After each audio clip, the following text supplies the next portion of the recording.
Good day, everyone. I am Karen Balala and I am from Group 1. And together with me is Mr. John Philip Labitad, Mr. John Harold Gamutan, Mr. Mark Angelo Veran, Miss Lynn Himarangan, Miss Russell Anshano, and Miss Leia May Ilanan.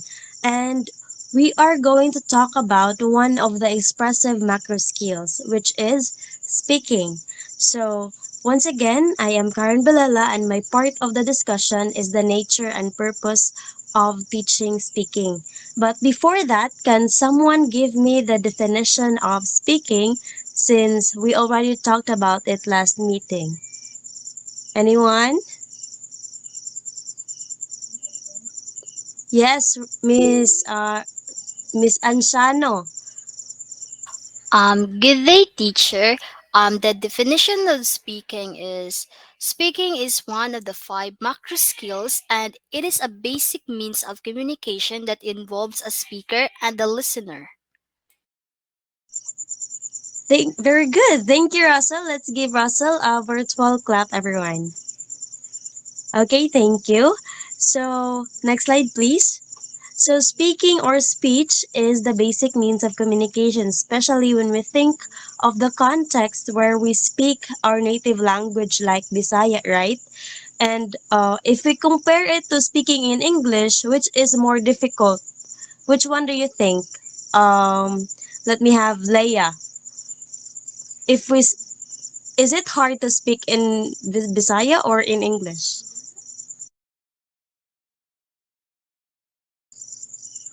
Leia?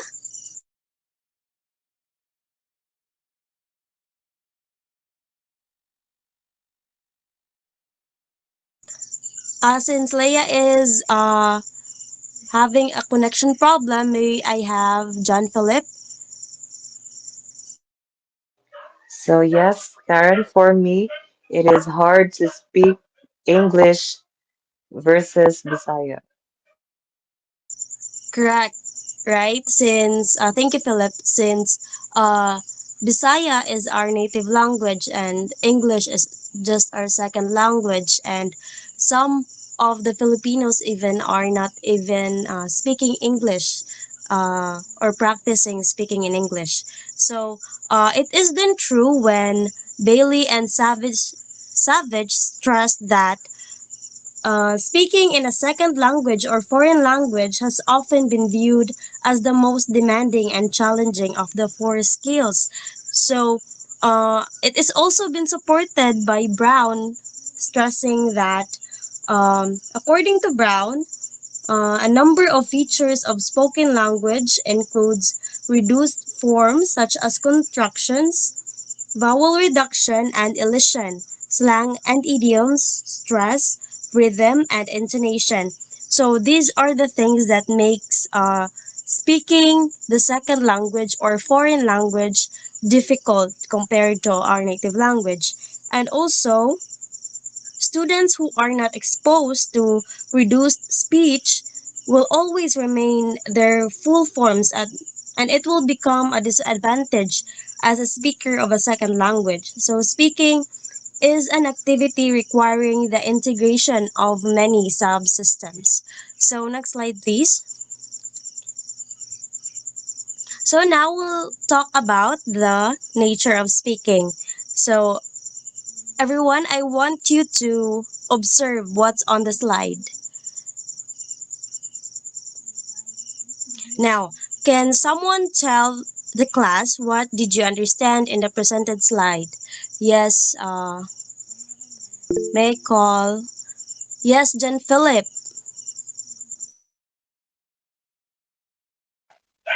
So yes, teacher Karen. So based on the illustration, the speaker, also known as the encoder, uses a productive skill of speaking. On the other hand, the listener, also known as the decoder of the message, uses the receptive skill of understanding.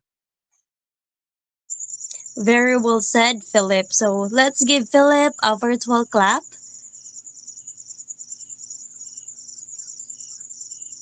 Okay, thank you so much, Mark, Leia, Harold, everyone.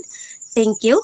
So the nature of speaking is that it is a two-way process between speaker and listener or listeners, and it involves productive skill or of speaking and the receptive skill of understanding or listening with understanding, as what Philip said. And both speaker and listener have a positive function to perform.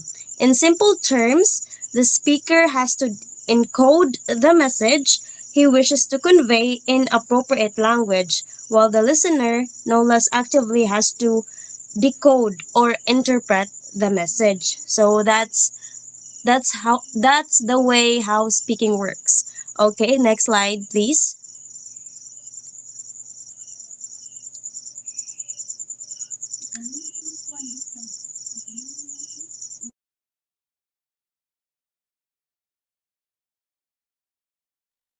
So now for the purpose of teaching speaking, the ultimate goal of teaching speaking is for communicative efficiency. From the term efficient, what do you understand about this? Anyone who has an idea? Yes, Mark. Thank you so much. Okay, teacher. Communicative efficiency is the ability to deliver a clear message in a short amount of time. Correct, Mark. You really had the idea. So let's give Viran a virtual clap, everyone. Thank you so much. So, again, the goal of teaching speaking is communicative efficiency, where we teach learners how to deliver a clear message given in a short period of time. Also, learners should be able to make themselves understood the using their correct proficiency to the fullest. They should try to avoid confusion in the message due to faulty pronunciation, grammar, or vocabulary, and to observe the social and cultural rules that apply each communication situation. And in order to help develop communicative efficiency in speaking, as future educators, we can use a balanced activities approach that combines language input, structured output, and communicative output. So what are these? So let's start with language input. Next slide, please. So language input, it refers to the exposure learners have to the language they are expected to acquire. So an example of this in a class is the reading passages or listening activities. And for structured output, these are activities that encourage learners to use newly learned vocabulary in a productive manner. Example, jigsaw activities or comparing with a partner. And for communicative output, the activities that these are activities that allow students to practice using all of the knowledge they know in situations that resemble real settings. So an example of this one is very familiar to us, which is role plays and oral reports, storytelling. So that will be it for my part. Do you have any questions before we proceed?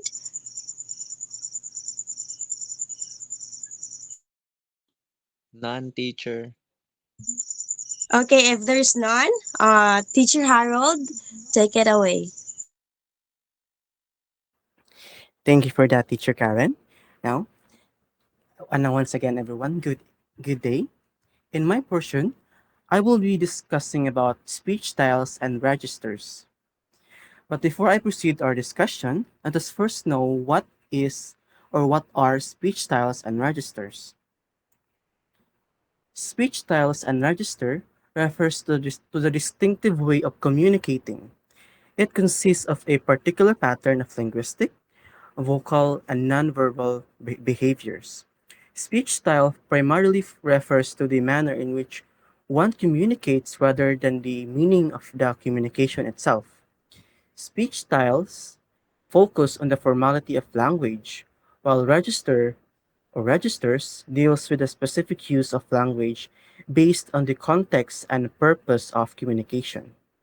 In other words, speech styles and register encompasses how someone expresses themselves through words, vocal intonations, speaking rate, as well as body movement and facial expressions used during communication.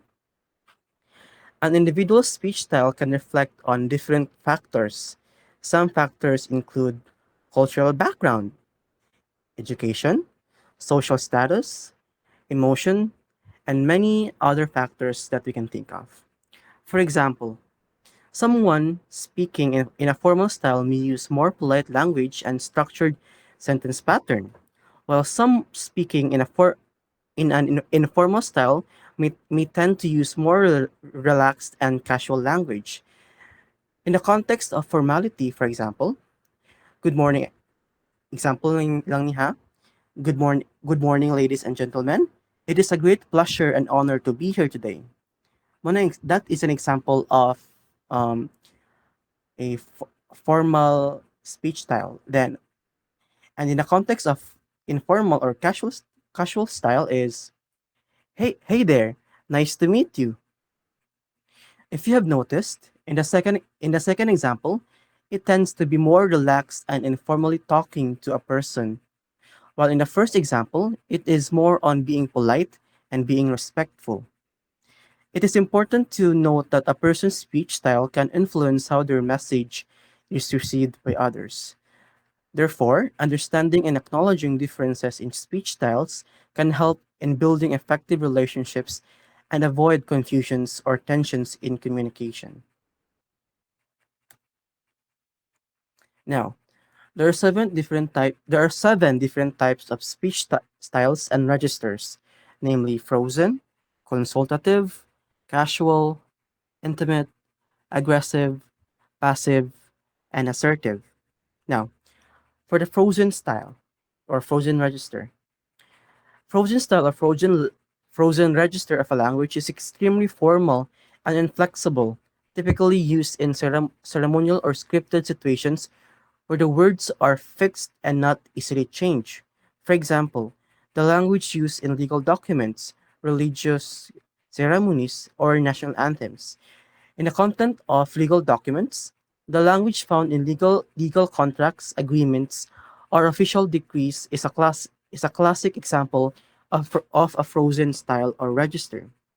The wordings or the wording in these documents is precise, standardized, and legally binding.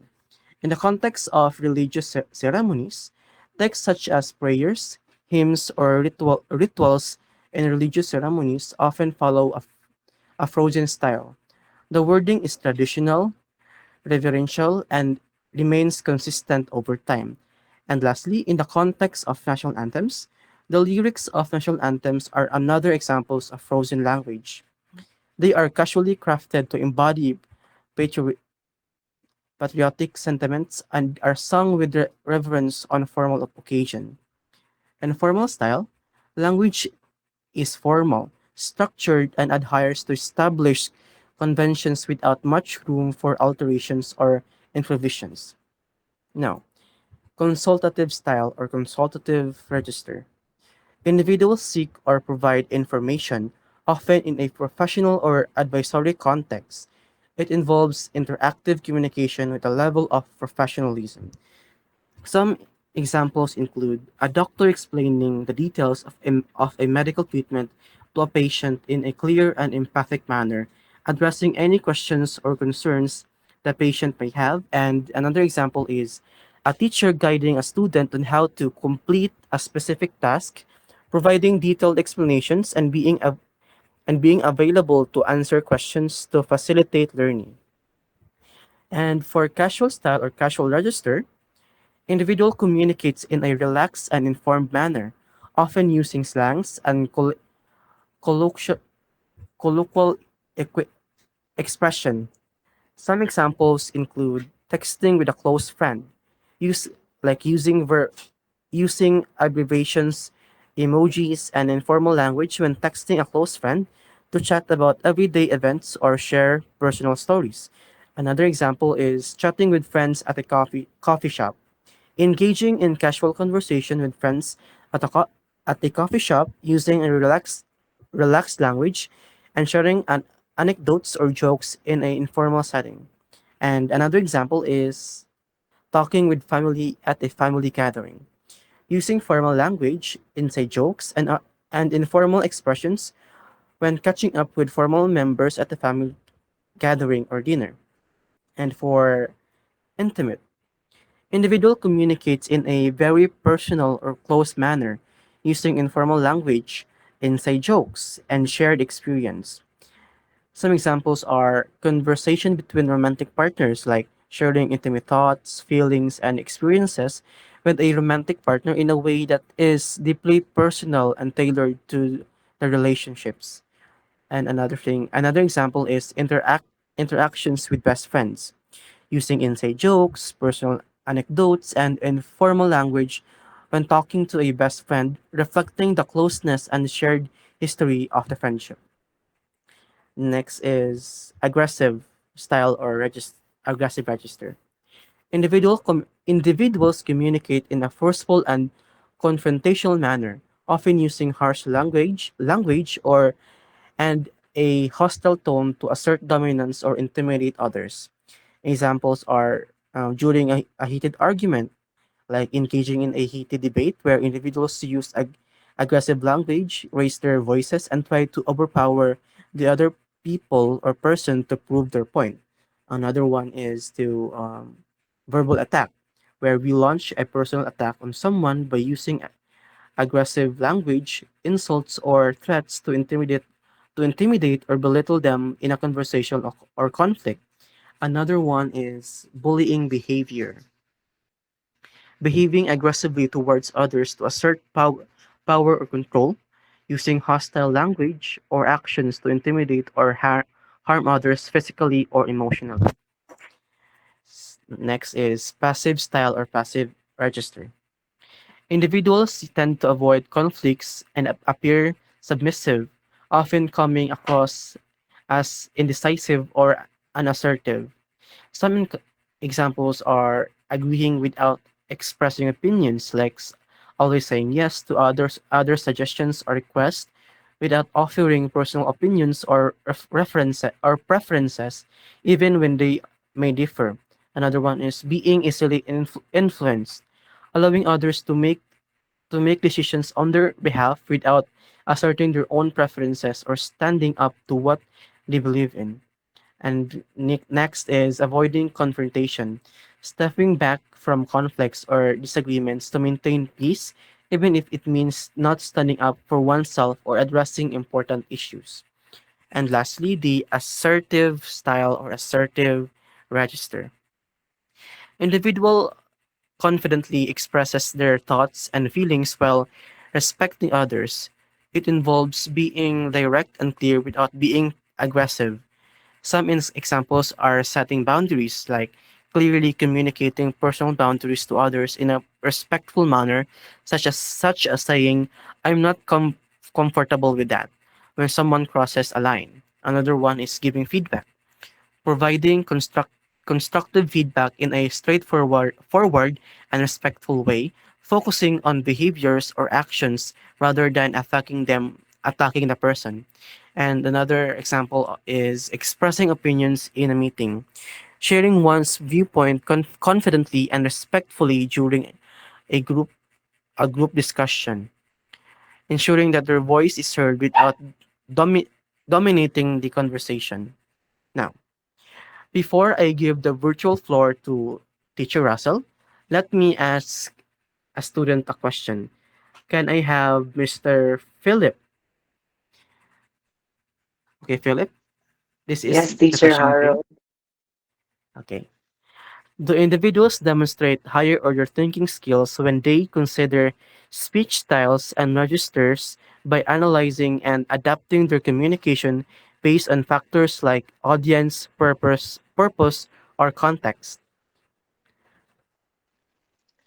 So, Should I repeat? teacher Harold, yes, individuals demonstrate higher order thinking skills when they consider speech styles and registers by analyzing and adapting their communication based on factors like audience, purpose, and context. Thank you for that, Mr. Philip. Now, everyone, let us give Philip a virtual round of applause, please. Okay, thank you for that. Now, Teacher Russell, the virtual floor is yours. All right, thank you for that, Teacher Harold. Hi everyone. I hope you can see and hear me well. So I am Teacher Russell, and today I will be discussing the Austin and Searle's speech acts. So, but first, can I ask, Mr. Harold Gamutan, to please read the paragraph. Mr. Harold, are you there? Yes, teacher. Um, can J. you please read the paragraph? Sure, teacher. J.L. or John Longshaw Austin was born on March 26, 1911. He was a British philosopher of language and leading proponent of ordinary language philosophy, best known for developing the theory of speech acts. Okay, thank you for that. Now let's go back to the past where J.L. Austin discovered the origin of the Speech Act. But first, let us define what a Speech Act is. So next slide please. All right. So can I ask Karen to please read the meaning of the Speech Act? Yes, teacher. Speech act is subfield of pragmatics that studies how words are used not only to present information but also to carry out actions. All right, thank you for that. So, the Speech Act is one of the rigorous attempts to systematically explain the working of language. So, it is not only widely influential in the philosophy of language, but also in the areas of linguistics and communication as well. So, next slide, please. All right, so can I ask Mark to read the paragraph? Okay, teacher. In the mid 20th century, J. L. Austin introduced the concept of performative utterances in his book How to Do Things with Words. He argued that language isn't solely about describing or stating facts, but also about performing actions. He distinguished between constative utterances, which describe reality, and performative utterances, which do something. For example, saying, I promise doesn't describe a promise, but actually constitutes one. All right, thank you for that. So Austin, he provides his theory of speech acts. So he makes a significant challenge to the philosophy of language far beyond merely elucidating a class of morphological sentence forms that function to do what they name. So Austin's work ultimately suggests that all speech and all the utterance is a doing of something with words and signs. So challenging a metaphysics of a language that would, a passive denotative propositional assertion as as the essence of language and meaning. Okay, next slide please. All right, so there are three types of speech acts by Austin. So the first one is the locutionary and illocutionary, and the third one is perlocutionary. So next slide please. All right, so can I ask um Leia to please read the meaning of the locutionary. Okay, so for locutionary, act of meaningful utterance, a stretch of spoken language that is preceded by silence and followed by silence or a change of speaker, also known as allocution or an utterance act. For Okay. example, it is raining outside.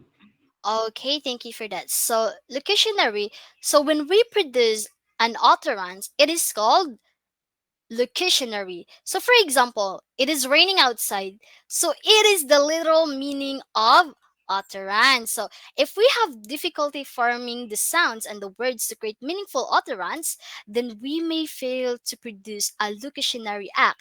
That's why we have to produce the words clearly. Okay, so Harold, can you give another example of locutionary? Sure, teacher. Um, the cat is on the mat. All right, so can you explain why it is a locutionary? The locutionary act here is the act of producing the sentence, the cat is on the mat. All And right. the literal meaning is conveyed by it. it it's the basic communication of information about the position of the cat. All right, so the locutionary act is the literal meaning conveyed by the sentence itself. So it means it involves the production of the statement and the understanding of its grammatical structure and vocabulary. So the speaker is simply describing the location of the cat related to the math. All right. So next slide please. All right. So the second one is the illusionary. So can I ask John Philip to please read the meaning of the illusionary? Sure, teacher. Elocutionary, the speaker's intention in delivering an utterance. The term elocutionary act refers to the use of a sentence to express an attitude with a certain function or force, called an elocutionary force, which differs from locutionary acts in that they carry a certain urgency and appeal to the meaning and direction of the speaker. All right, so the illocutionary, it is the act of accomplishment, and it is speaking and defined within a system of social conventions. So illocutionary act, it includes stating promising, apologizing, threatening, ordering, predicting, and even requesting. So for example, you should try creating a study schedule to manage your time better. So the illocutionary act is giving advice. So by uttering this sentence, you're not just conveying information about managing time, but also performing the action of advising your friend on how to handle their stress and improve their study habits. So the illocutionary force of the sentence is all right, is to offer advice. Okay, so next slide, please. All right, the last one is the perlocutionary. So, can I mean, can I ask Leia again to read the meaning of the perlocutionary? Okay, so perlocutionary is an action or state of mind brought about or by or a consequence of saying something. The perlocutionary act is the consequent effect on the hearer which the speaker intends to follow from his utterance. All right, so examples of perlocutionary acts includes persuading, yes, convincing, scaring, enlightening, inspiring, or otherwise affecting the interlocutor. So the perlocutionary effect of an utterance is construsted with the locutionary act. So which is the act of producing the utterance, and with the locutionary force, which does not depend on the utterance effect on the interlocutor. So for example, the speaker says, I'm sorry to hear that.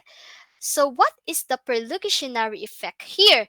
All right, so the perlocutionary act is the effect of comforting words on your friends, and it aims of your statement is to console the reassure your friend during the difficult time. All right, so take note that for illocutionary and perlocutionary, the illocutionary part is the speaker's wish to do, while the perlocutionary is the hearer part to do.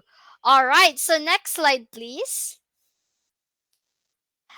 All right, who wants to read the this paragraph? Anyone? Um, okay, Harold Gamutan. Can you please read this paragraph? Sure thing, teacher. John Cyril developed speech act theory in the 1960s and 1970s. In his influence book, Speech Acts, an essay in the philosophy of language, 1969, Cyril proposed a systematic framework for understanding how language functions to perform actions beyond merely conveying information. He categorized speech acts into different types such as assertive, which is the statement about the world, directives, which is to attempts to get the hearer to do something, and commissives, which is to committing the speaker to future actions, and expressives, expressing the speaker's attitude or feeling, and declarations, bringing about a change into the world by merely by being uttering. Okay, thank you for that, Mr. Harold Gamutan. So next slide, please. All right. So the first one here is the assertive. So it's actually kung ano siya kang um um John Searle. So the first one here is assertive.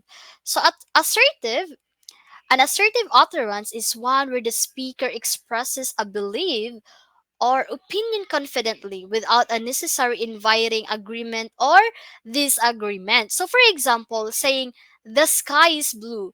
So, it is an assertive statement because it conveys a fact without seeking validation or argument, right? All right, so assertives, when we say assertives, it could refer to assertive communication techniques or strategies that involves expressing oneself confidently and respectfully. And these techniques, it aims to convey one's thoughts, feelings, needs clearly while also respecting the rights and opinions of others. For example, I believe that chocolate ice cream is the best flavor. So in this example, the speaker is expressing their opinion about the best flavor of ice cream. Um, all right, so next slide, please. All right, the second one here is directives. Directives are speech acts where the speakers try to get the listeners to do something. For example, close the door, please pass the salt, or could you lend me your pen? So these are all examples of directives. So they are intended to prompt a specific action or response from the listener. So directives are linguistic expressions or speech acts used to convey commands, requests, invitations, or suggestions. So they are intended to influence the behavior of the listener or to prompt a specific action. So next slide, please. All right, the third one here is the commissives. So commissives are speech acts where the speaker commits to a future course or action or expresses a promise, commitment, or intention. For example, I will pick you up at 7 p.m. I promise to help you with your project, or I'm going to study harder next semester. So these are all examples of commissive utterance.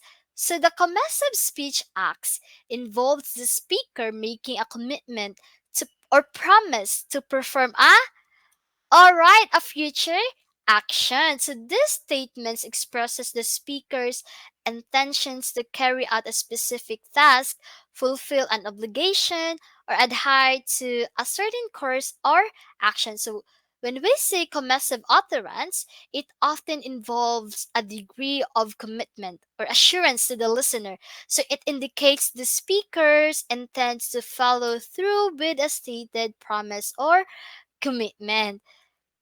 All right, next slide, please. Okay, expressive speech act. So it involves the speakers conveying their emotions, feelings, or attitudes about a particular situation or topic. So unlike assertive speech act, which is focused on stating facts and or beliefs, so expressive speech acts are more about expressing, personal sentiments. So I have an example here. So I love spending time with my family, and I'm sorry for your loss, or my condolences. So these statements, it express the speaker's emotion, like example, excitement, frustration, or even love, or attitude, sympathy, or regret toward the specific situations or events. So expressive speech acts, it serves to communicate the speaker's internal states. It fosters empathy and understanding in interpersonal communication. So next slide please. So the last one here is the declarations. So declarations are speech acts where the speakers bring about a new statement of affairs simply by making the statement. They are often used in formal or ceremonial contexts like legal proceeding or to establish facts or conditions. So can I ask Mr. Mark to please read some examples of the declarations. Okay, number one, I now pronounce you husband and wife. I declare this meeting adjourned. All right, thank you for that. So the speaker's statements here brings about a new state of affairs or formally establish a fact or condition. So when we say declarations, it have the power to create or change realities through the act of speech itself. All right, so that would be all for my part. And I hope that you learn a one or two. So I will give the virtual floor to Mr. Buran to tackle the review on segmental and suprasegmental. Okay, thank you for that informative discussion, Teacher Russell. Good morning, class. In this juncture, let's review all about segmentals and suprasegmentals which we have tackled during our first year. Okay, next slide, please. Okay, segmentals and suprasegmentals are two essential components in linguistics that contribute to the structure and meaning of spoken language. First, let's define segmentals. Segmentals refer to the individual speech sounds or segments that make up words. These include consonants and vowels. Next slide, please. Okay, for the consonants, we have letter P, T, and S. Okay, let me call in Karen. What is the sound of letter P?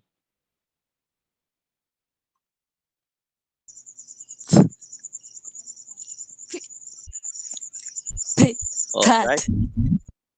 Okay, so the word is pat.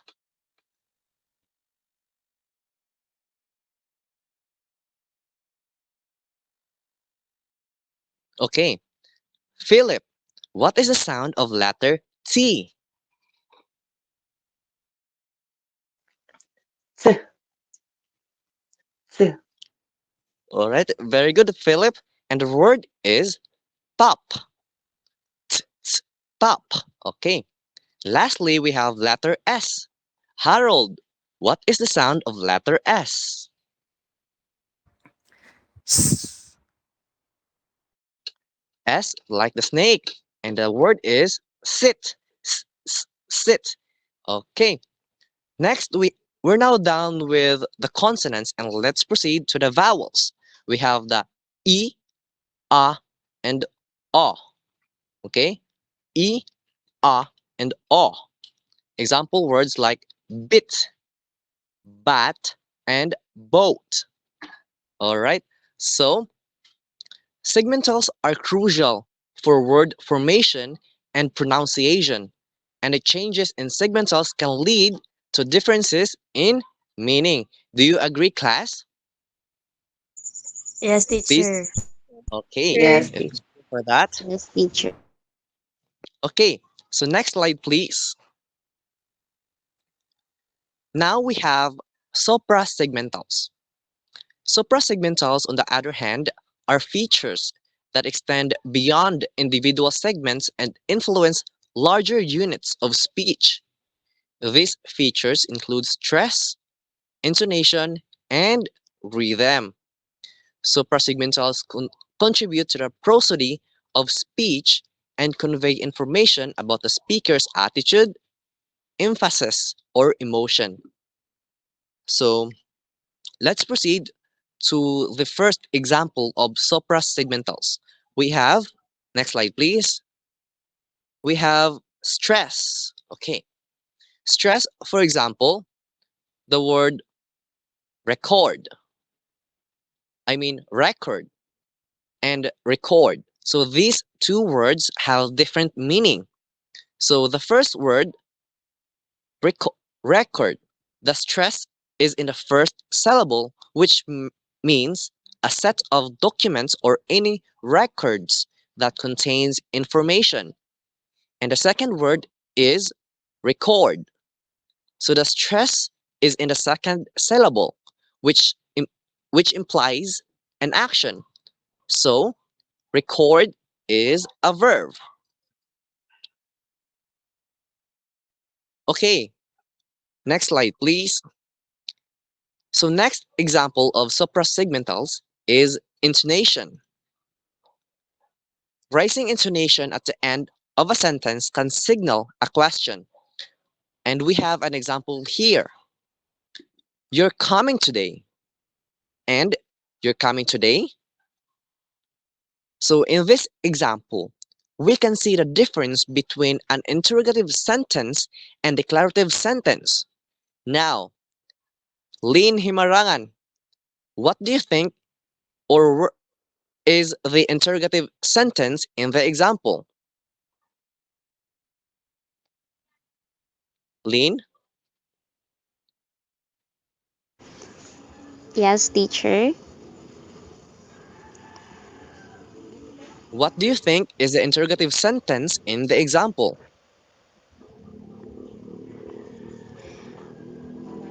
You're coming today? All right, very good. And how about you? We have Leia Elanan.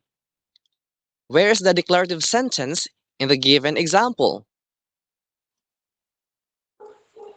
You're coming today. Okay, very good. Next slide, please. And the last example of suprasegmentals is rhythm. So rhythm varying from the duration of sounds can influence the rhythm of speech. For example, I said stop. So the stressed and evenly paced sentence versus I've said stop. Okay? So can you see the difference between these two examples?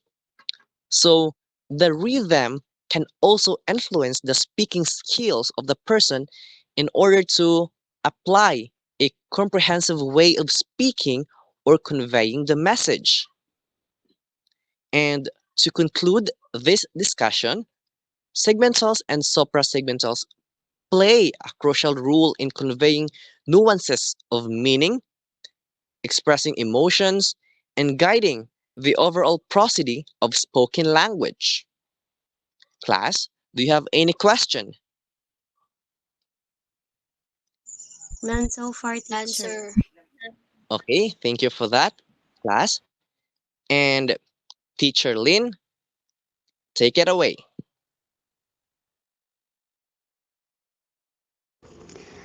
Okay, so good day, everyone. How are you today? Before I proceed to my discussion, how are you today? We're fine. We're fine, teacher. Okay, that's great. So now let's proceed to the discussion. But before I proceed to the main discussion, let me ask you, everyone, What comes to your mind if you heard teaching strategies? Anyone? Um, Good morning, teachers. So, teaching strategy is defined as the various methods or ways that are implemented by teachers in the teaching learning process. Okay, thank you so much, Russell.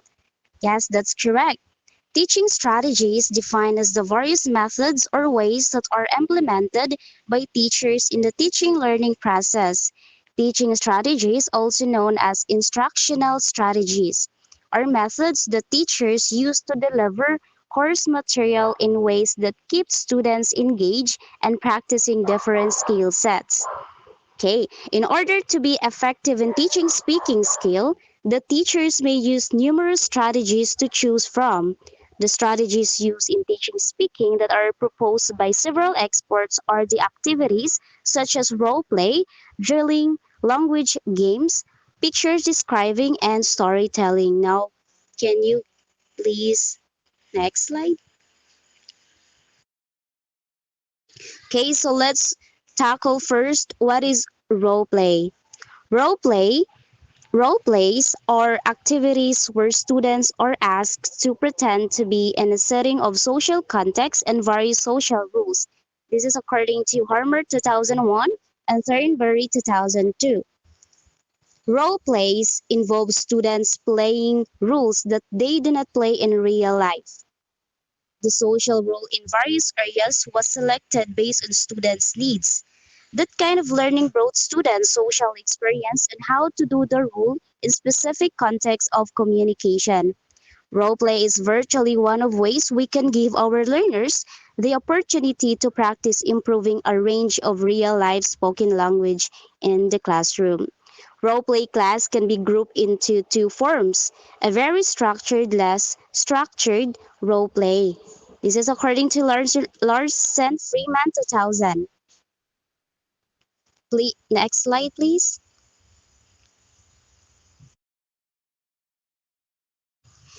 Okay, so when we say very structured role play class, it is also known as scripted role play. It involves interpreting either the textbook dialogue or speaking text in the form of speech that the teacher tells them what they should say. The main function of the text, after all, is to convey the meaning of language. On the other hand, the less structured role play or unscripted role play, it is also known as the free role play or improvisation. This kind of role play, the students themselves have to decide what language to use and how the conversation should develop. In order to do this activity, good preparation from teacher and the students is really necessary. Please, next slide. Next is the language game. Language game is mostly developed and design depends on a learner's need and level. Games class can be created or designed based on the objective that wants to be obtained in speaking. Teachers should know kinds of language games before deciding which games are suitable for the lesson. According to Chin 2002 pointed out some benefits provided by games in language learning, especially for speaking skills. Can I have Karen, please read the first idea about the benefit of the language game according to Chin 2002. First, games lead the teaching process to become student-centered. More student interaction will lead to the classroom teaching process becoming valuable because each learner has a chance to speak and expose their target language ability. All right, thank you so much, Karen. And the second, games promote communicative competence that we often assume as the goal of communication in a language teaching.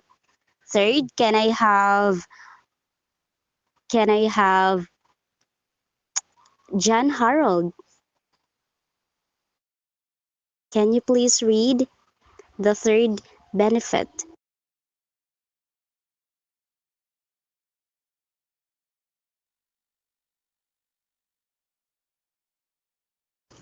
Okay, let me read. Games create a meaningful context of language use. Many games activities are created with the purpose of reaching specific features of the target language. Okay, so these are the benefits of the language game. Okay, let's move on to the drilling. Please, next slide. Okay, so drilling, it is a teacher's main role of drilling class is to provide a model of the word, phrase, or structure for students to copy. According to Thornberry 2002, it is a strategy to improve pronunciation by imitating and repeating words, phrases, and even whole. The role of a teacher is to present new words within the same sentence structure, and they also have to keep the learners on repeating and practicing so that the learners will learn language habitually. Students listen carefully first class, either to tape recording or teacher reading out of dialogue or drill. Okay, please next slide. Next slide.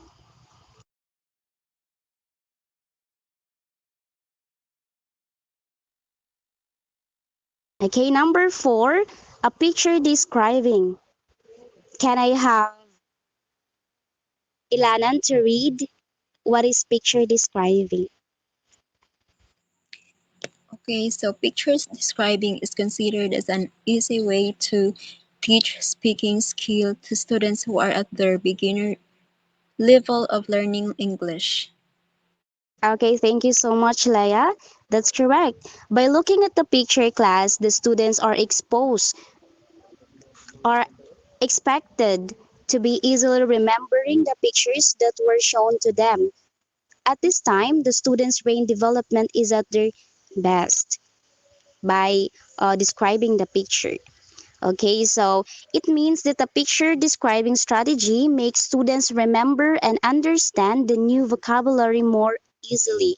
Moreover, when the teacher introduces a new picture as a new vocabulary, the teacher has to be careful, especially the pronunciation. Picture describing will help the students to understand directly about the meaning of the words from a picture. Next slide, please. Number five. Okay, so the last one is the storytelling. Storytelling can be used to develop listening, speaking, and writing, not only speaking. Okay, so storytelling promotes language learning by enriching students' vocabulary and acquiring new language structure. This is according to Dodge-Movic 2006. Students usually enjoy the same stories many times. In the implementation of this strategy, the teachers can vary the presentation by using book, picture, or moving characters. Teachers should be creative in varying the way of presentation of the story. Okay, so this time, let me ask you, class, and please be mindful. Okay, this is my question for you to have. Okay, so for the, I have a question, and this question is for everyone. Okay, let me read. How are you going to implement strategies class in teaching speaking to your students in order to boost their confidence, fostering more participative and active learning experience?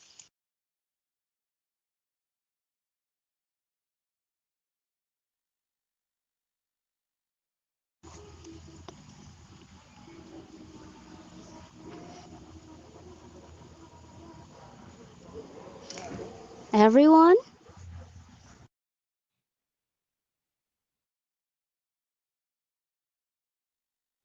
Teacher, may I answer? Okay, so okay, let me read the question. One more time. How are you going to implement strategies in teaching speaking to your students in order to boost their confidence, fostering more participative and active learning experience? Okay, teacher, this is Mark Angelo Veran. And for that question, teacher, I would implement strategies to boost students' confidence and foster active learning by incorporating engaging activities like role playing, storytelling, picture describing, and etc. And by incorporating these strategies, I aim to create a dynamic and encouraging learning environment that empowers my students to actively engage in speaking tasks and build their confidence in their language skills. Okay, very well said, Veran. Thank you so much. Now, let's have my second question. Okay, how important strategies in teaching speaking? Everyone, how important strategies in teaching speaking? Okay, Labit, Judd Philip, share your ideas. So, good day, teacher. Strategies for teaching speaking are essential for developing successful communication. Students can improve their preparation, confidence, and fluency by participating in interactive activities, role playing, and creating a supportive environment.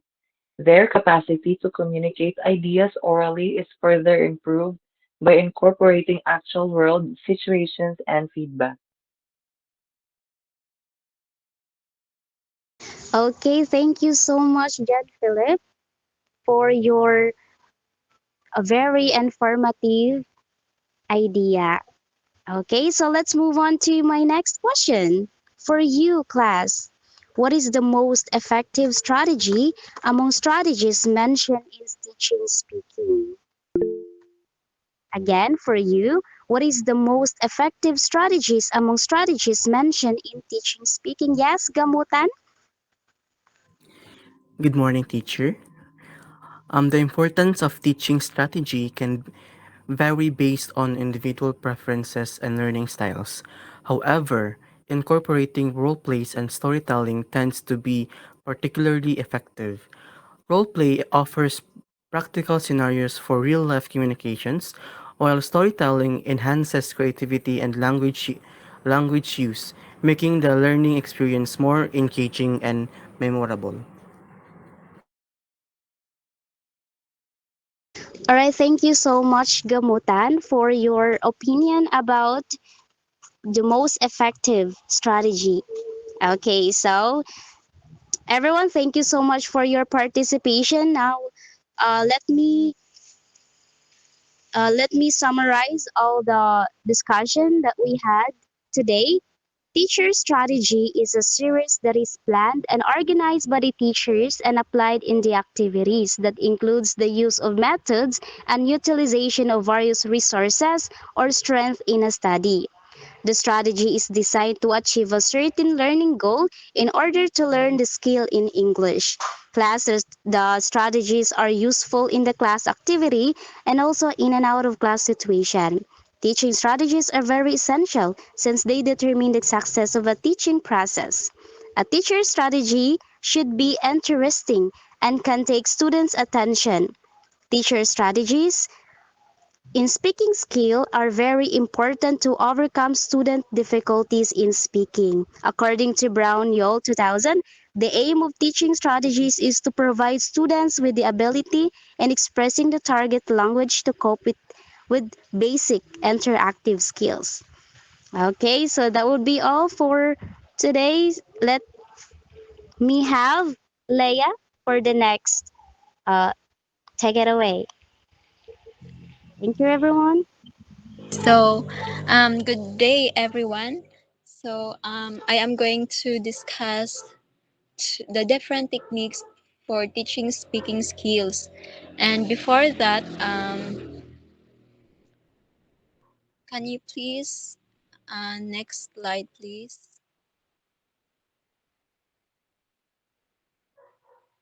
Teacher Harold? Okay, so before that, let us know or what does it mean to teach speaking? Next slide, please. Okay, so can we have Mark Angelo Veran to read the following? Okay. What does it mean to teach speaking? So produce the English speech sounds and patterns, use word and sentences, stress, intonation patterns, and the rhythm of the sound language. And lastly, to select appropriate words and sentences according to the proper social setting, audience, situation, and subject matter. Okay, thank you, Mark Angelo Veran. So, next slide, please. Also, it is teaching speaking means to organize thoughts in a meaningful and logical sequence, expressing values and judgments, using the language quickly and confidently with few unnatural pauses, or fluency. So those are the meanings in teaching speaking. So let us now move to um, how to teach speaking in the classroom. So many linguists and language teachers agree that students learn speaking skills best through interacting. So teachers should try to use real situations that require communication and collaboration between students. So to further discuss to how teach speaking skills, let us discuss each of the techniques for us to be more knowledgeable about it. So the first one we have here is the form. So can we have Miss Lynn Himarangan to read? For beginning students, it is often best to start with some simple memorized phrases to help students understand the correct form of speaking. Repetition drills and substitution drills are helpful. Okay, thank you, Lynn. And yes, and repetition drills, the teacher will vary the speed of the drill, starting slowly and increasing the speed as students learn the skill. While in substitution drills, the teacher will teach one phrase and then begin to substitute words. Like, for example, and the first sentence is I like candy, and the second is I like chicken. So the word chicken is being substituted by the word um, candy. So that is all for form. So let us move for the second technique. Okay, so that second is the meaning. So meaning focused speaking activities usually follow from focused activities. So the teacher usually provides in meaning focused activities, the teacher usually provides a topic to the students and gives them a chance to work with partners or small groups to develop ideas on the topic and practice talking about the topic. For lower level students, teachers can give them topics such as animals and provide partners or groups questions to ask each other. Like for example, um, which animal is your favorite? Why do you like that animal? And what kind of animal would you like to be? And why? So in this example, students are practicing and repeating simple forms and also adding extra information. So for more advanced students, teachers can provide discussions topic to partners or small groups.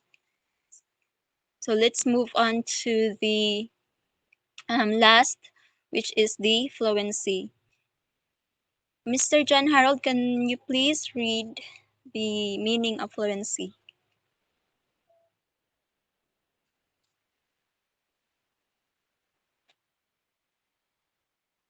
Mr. John Sure Harold? thing, teacher. Okay. To be fluent in speaking is the aim of many language learners.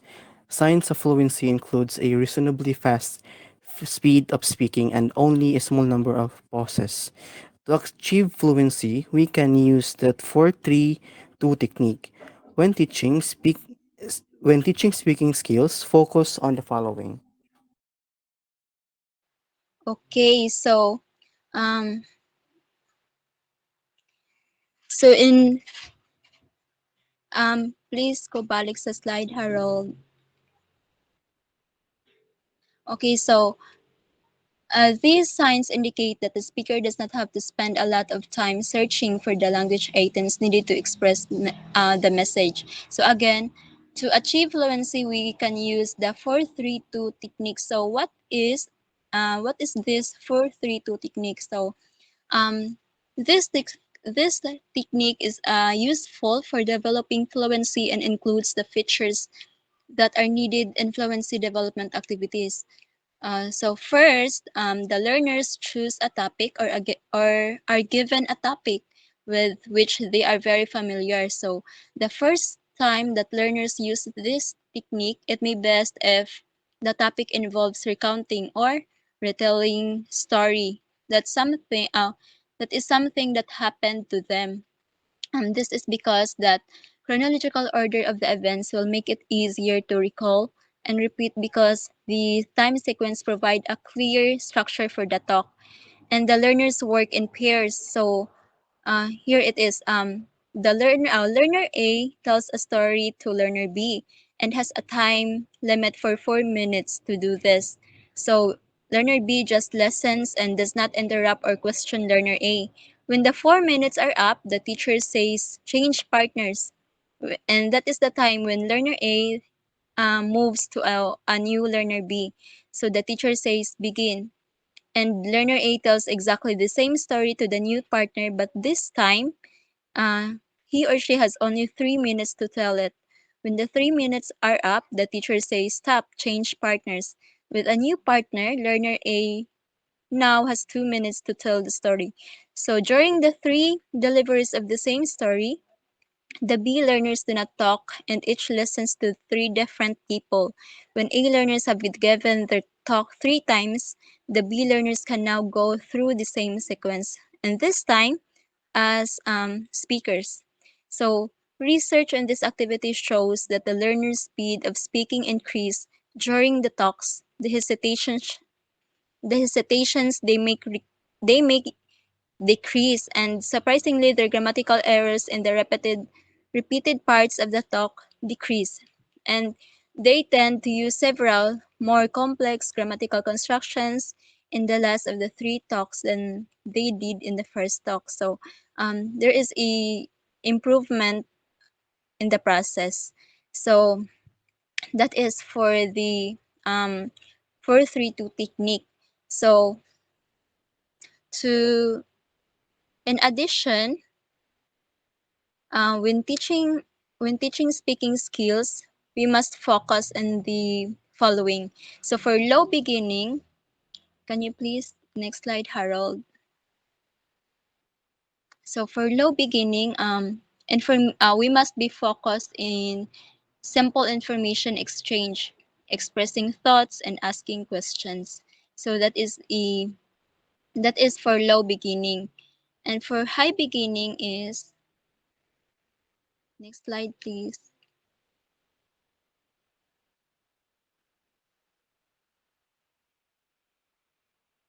Okay, so for high beginning, in teaching speaking skills, we are meant to be focused on using language to accomplish simple personal objectives appropriately. So for the next, for low intermediate, we are tend to focus on general discussion, a variety of topics, and functioning well in social situations. So the next one is okay. So for advanced, um, we are our need to focus on formal presentations, polished conversation skills, and idiomatic expression. So that is all for my part. I hope you learned something, and I will give the virtual floor to John Philip to continue the discussion.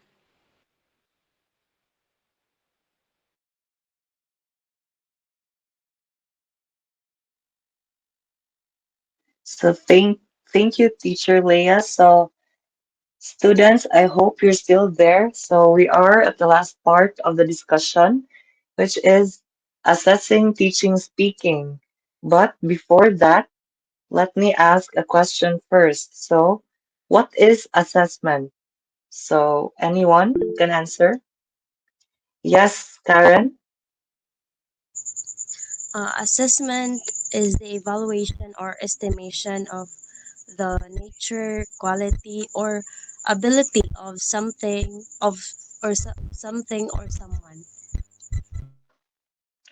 Okay, yes, very good. So in our case, we have to assess the speaking skills of students to know how well they can use the language. So it is imperative to assess them after teaching it and letting them practice. So next question is, why is it important to assess the speaking skills of students?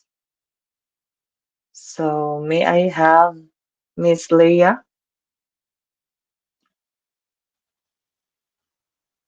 Yes. So assessing So the speaking skills determine the extent to which students are able to speak. So yes, very good. So assessing speaking skills is an integral part of language learning. And yes, assessing the speaking skills determine the extent of the progress or the progress to which students are able to speak. Therefore, the assessment of speaking skills is emphasized in the practice of speaking. To find out the success of speaking learning, an assessment is needed. So next slide, please. So before we can assess the speaking skills of students, we have here the types of speaking to help us in assessing the speaking skills of students. So, first is imitative speaking, second is intensive speaking, third is responsive speaking, fourth is interactive speaking, and fifth is extensive speaking. So, next slide, please.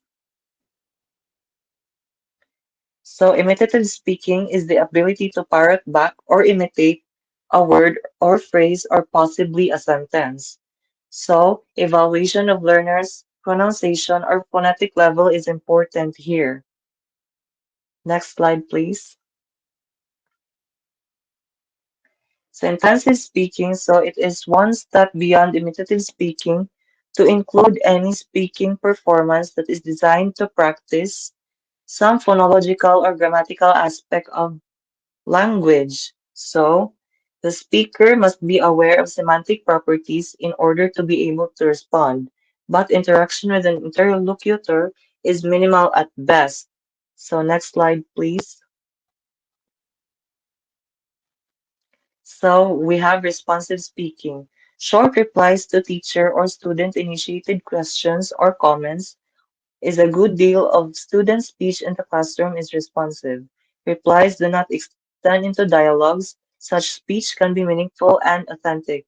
Or in other words, responsive speaking is responding to questions and it includes limited level or very short conversation, such as standard greetings, small talk, simple requests, comments, and the like. So next, please. So interactive speaking. Interactive speaking is responsive and interactive. Also, responsive and interactive speaking is similar. However, the difference is in the length and complexity of the interactions. There are two. So there are interaction can be broken into two types, which is transactional dialogue and interpersonal dialogue. Transactional dialogue is carried out for the purpose of conveying or exchanging specific information, and it involves relatively long stretches of interactive discourse. And interpersonal dialogue is carried out for the purpose of maintaining social relationships. So, next slide, please. So, extensive speaking. Usually for intermediate to advanced levels, tasks involve complex, relatively lengthy stretches of discourse. Extended monologues can be planned or impromptu. Next slide, please.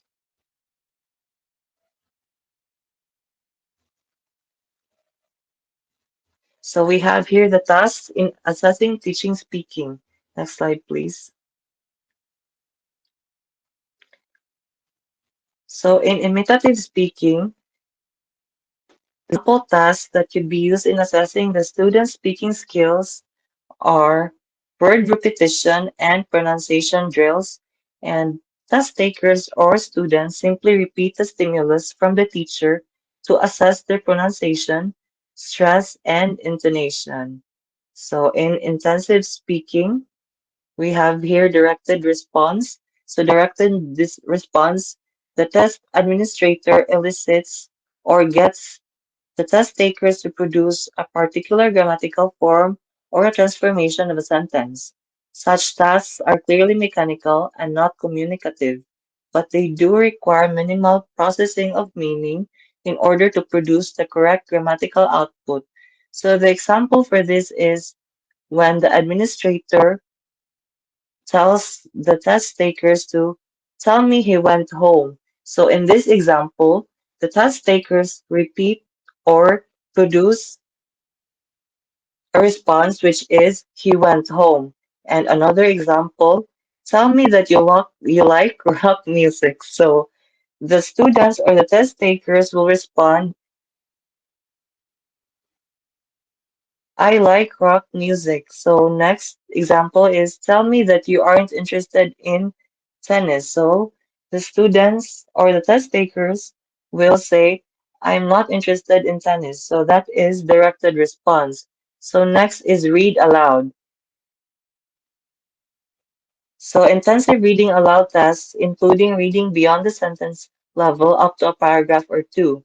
This technique is easily administered by selecting a passage and by recording the test taker's output. The scoring is relatively easy because all of the test taker's oral production is controlled. Next is sentence or dialogue completion. So another technique for targeting intensive aspects of language requires test takers to read dialogue in which one speaker's lines have been omitted. Test takers are first given time to read through the dialogue to get its gist and to think about appropriate lines to fill in. Then, as the tape or teacher or test administrator produces one part orally, the test taker responds. So, an example is a dialogue between a salesperson and a customer. The teacher takes the role of the salesperson, and the test taker is the customer. The test taker thinks of an appropriate response to the lines read by the teacher. And oral questionnaires. So the teacher asks questions to elicit answers from the test takers. And last for the intensive speaking, which is picture cued tasks. So picture cued stimulus requires a description from the test taker. In other words, the teacher or administrator shows pictures to get an answer from the student or test taker. It may elicit a word, a phrase, a story, or incident. The types of picture cued tasks are picture cued elicitation of minimal pairs, picture cued elicitation of comparatives, picture cued elicitation of future tense, picture cued elicitation of nouns, negative responses, numbers, and location. So next slide, please. So now we have here responsive speaking. So example tasks to perform the assessment, so question and answer. Question and answer tasks can consist of one or two questions from an interviewer, or they can make a portion of a whole battery of questions on prompts in an oral interview. They can vary from simple questions like, what is this called in English? To complex questions like, what are the steps the government should take, if any, to stem the rate of deforestation in tropical countries? So another examples of questions eliciting open-ended responses is, what do you think about the weather today? What do you like about the English language? Why did you choose your academic major? So test takers or students respond with a few sentences at most. So next is eliciting instructions and directions. The administrator poses the problem and the test taker responds. For example, the test takers here describe how to make a typical dish from your country.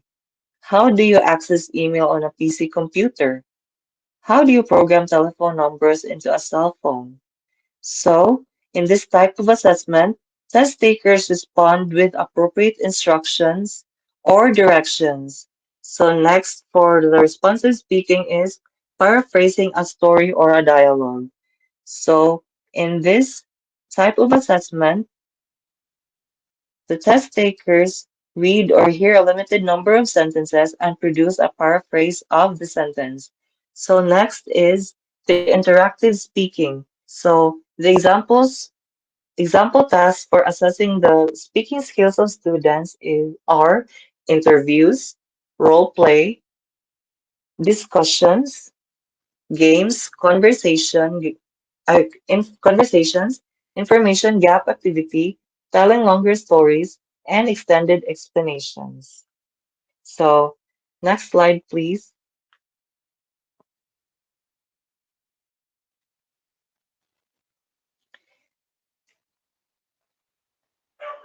So, the last type of speaking in the assessing speaking is extensive speaking. So oral reports, so presenting reports in front of the class. And next is summaries. Test takers give short summaries, for example, giving a short summary of a story. And next is short speeches. And next, picture cued storytelling. So, picture cued storytelling considers a picture or a set of pictures as a stimulus for a longer story or a description. An example for these is presenting multiple pictures and creating a story. And last is retelling a story of a news event. So, test takers retell a news event that you read or heard on that day. So, that is the last example for extensive speaking. So that is all for our discussion for today. So class, do you have any questions? None, teacher.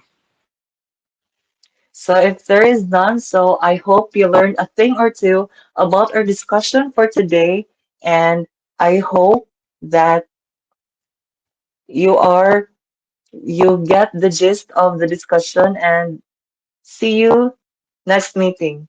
Goodbye, class.